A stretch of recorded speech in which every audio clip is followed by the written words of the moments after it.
Interpretasi dan kesimpulan adalah tahap akhir dari analisis data, di mana hasil yang diperoleh dari analisis statistik atau pemodelan prediktif diartikan dan disimpulkan untuk memberikan wawasan yang dapat digunakan dalam pengambilan keputusan.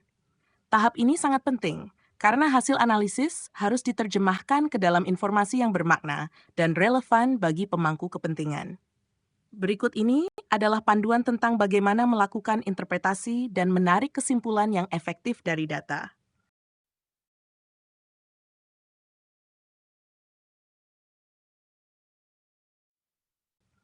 Pentingnya interpretasi dan kesimpulan SATA.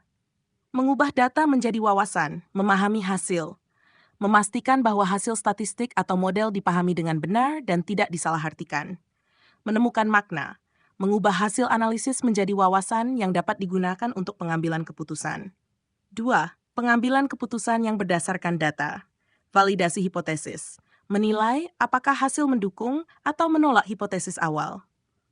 Tindakan yang tepat. Menggunakan hasil interpretasi untuk merencanakan tindakan yang paling tepat. 3. Komunikasi hasil. Laporan yang jelas. Mengomunikasikan hasil analisis kepada pihak-pihak yang berkepentingan dengan cara yang jelas dan dapat dimengerti. Pengaruh yang efektif. Menggunakan hasil interpretasi untuk mempengaruhi keputusan bisnis, kebijakan, atau penelitian.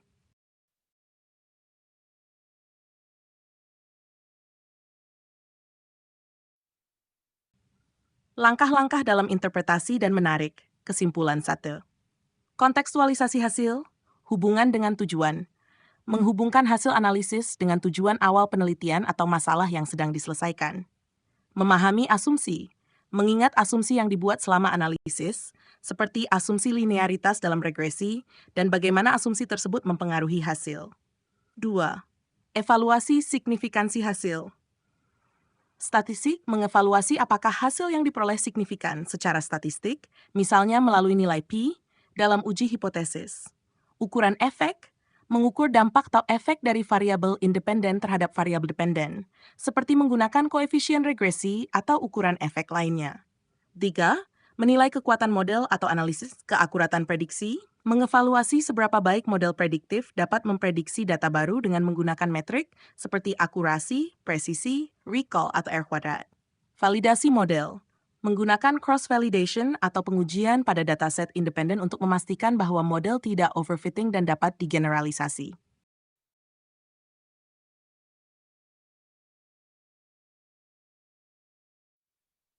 4.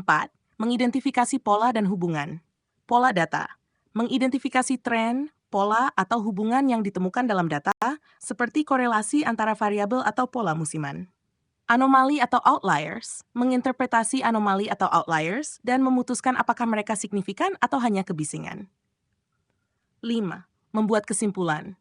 Kesimpulan utama. Merumuskan kesimpulan utama dari hasil analisis. Menyoroti temuan yang paling penting dan relevan. Implikasi, menilai implikasi praktis dari kesimpulan tersebut terhadap bisnis, kebijakan, atau masalah yang diteliti. Memberikan rekomendasi berdasarkan kesimpulan untuk tindakan selanjutnya atau penelitian lebih lanjut. 6. Komunikasi hasil. Laporan tertulis. Menulis laporan yang menjelaskan metode, hasil, interpretasi, dan kesimpulan dengan jelas dan ringkas. Visualisasi hasil. Menggunakan visualisasi seperti grafik atau tabel untuk membantu menjelaskan hasil dan kesimpulan dengan lebih efektif. Presentasi, menyampaikan hasil dan kesimpulan dalam presentasi kepada pemangku kepentingan, memastikan bahwa poin-poin penting disampaikan dengan jelas.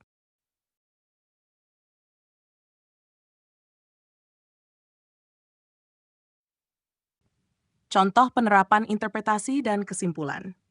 Di tempat analisis penjualan, setelah menganalisis data penjualan, interpretasi bisa mencakup identifikasi produk yang paling laris, periode penjualan puncak, dan faktor yang mempengaruhi penjualan. Kesimpulan mungkin mencakup rekomendasi untuk meningkatkan stok produk tertentu pada waktu-waktu tertentu. Kinerja karyawan. Dalam analisis kinerja karyawan, interpretasi bisa mencakup hubungan antara pelatihan dan peningkatan kinerja dengan kesimpulan untuk memperluas program pelatihan tertentu. 2. Dalam pendidikan prestasi siswa. Setelah menganalisis data prestasi siswa, interpretasi bisa melibatkan pengidentifikasian faktor-faktor yang berkontribusi terhadap kesuksesan akademik.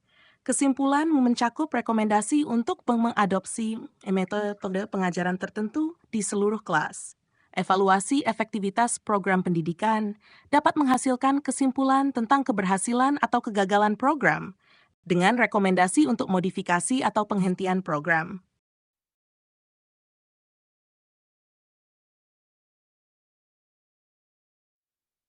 3. Dalam kehidupan pribadi, manajemen keuangan, interpretasi data pengeluaran pribadi mungkin menunjukkan pola pemborosan atau peluang penghematan.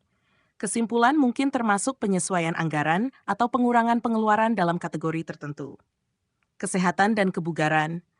Interpretasi data kesehatan, seperti pola tidur atau tingkat aktivitas fisik, dapat mengarah pada kesimpulan mengenai kebiasaan yang perlu diubah untuk meningkatkan kesehatan. 4. Dalam komunitas, program sosial. Analisis efektivitas program sosial bisa menunjukkan daerah atau kelompok yang paling diuntungkan. Kesimpulan mungkin mencakup ekspansi program ke daerah lain atau penyesuaian strategi untuk mencapai dampak yang lebih besar. Survei kepuasan masyarakat. Interpretasi hasil survei bisa menunjukkan area layanan publik yang memerlukan perbaikan, dengan kesimpulan yang mungkin mencakup rekomendasi untuk perubahan kebijakan.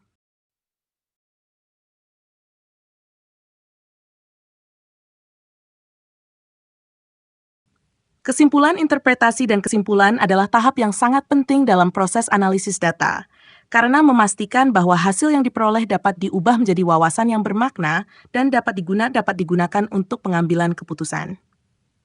Dengan menghubungkan hasil dengan tujuan awal, mengevaluasi signifikansi dan kekuatan analisis, dan mengkomunikasikan hasil dengan jelas, individu dan organisasi dapat membuat keputusan yang lebih baik dan bertindak berdasarkan data dengan lebih efektif.